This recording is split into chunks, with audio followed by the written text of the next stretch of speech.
बिस्मिल्लाहिर्रहमानिर्रहीम। अस्सलाम वालेकुम नाजरीन, कैसे हैं आप? उम्मीद करती हूँ आप बिल्कुल ठीक ठाक खैरियत के साथ होंगे।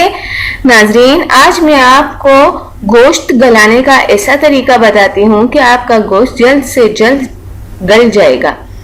अक्सर खवातीन का यही सवाल होता है कि बाज मर्तबा गोश्त सख्त रह जाता है, ज्यादा देर पकाने से भी नरम नहीं होता। गोश्त कैसे पकाएं कि वो अच्छी तरह गल जाए और देर भी ना लगे? तो इसका आसान जवाब ये है कि अच्छा गोश्त देखकर खरीदें, बासी गोश्त नहीं होना चाहिए। हमारे यहाँ खवातीन फ्रीजर से गोश्त निकालकर फौरन ही हंडिया में डाल देती हैं, इससे भी गोश्त नहीं गलता नाजरीन। और गोश्त फ्रीजर से निकालकर बाहर रखें, जब वो नरम हो जाए तो बोटियां अलहदा हो जाएं फिर पकाएं।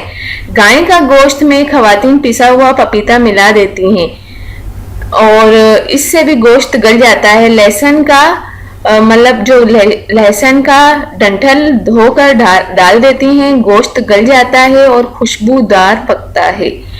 गोश्त अच्छा हो, ताज़ा हो, जवान जानवर का हो तो जल्दी भी पक सकता है और मज़ेदार भी होता है। गोश्त जो है वो तेज आग पर नहीं पकाना चाहिए। पहले ज़माने में लोग लकड़ी और उपले चलाते थे।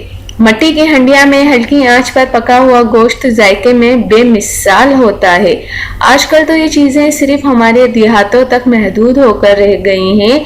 अब तो प्रेशर कुकर का ज़माना है, हर घर में प्रेशर कुकर है, आप भी इसमें पका सकती हैं। गोश्त के पीस बनवा कर इन पर पपीता या जो कचरी लगाकर बिहारी कबाब बनाते हैं, सीखों पर कबाब लगाकर कोयलों पर सेंक लेते हैं।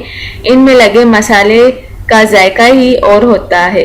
इस तरह साबुत राई बनाई जा सकती है। सुरखा लगाने से भी रान भी गल जाती है। और अगर कुर्बानी के गोश्त में जो स्मेल आती हो तो इसको सिरका या आटा लगाकर धो लिया जाए तो इसकी स्मेल भी खत्म हो जाती है।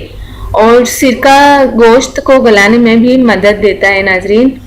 नाजरीन, हलाल और हराम गोश्त में फ़र्क आपको मैं बताती चलूँ कि हराम और हलाल गोश्त का फ़र्क क्या होता है। याद रखिए, जो ज़िबा हुआ गोश्त होता है, ज़िबा किया हुआ हलाल गोश्त जब आग पर रखा जाता है तो वो सिकुड़ जाता है। और जिस जानवर पर अल्लाह ताला का नाम ना लिया गया हो, वो हराम हो, वो गोश्त आग पर फैल जाता है।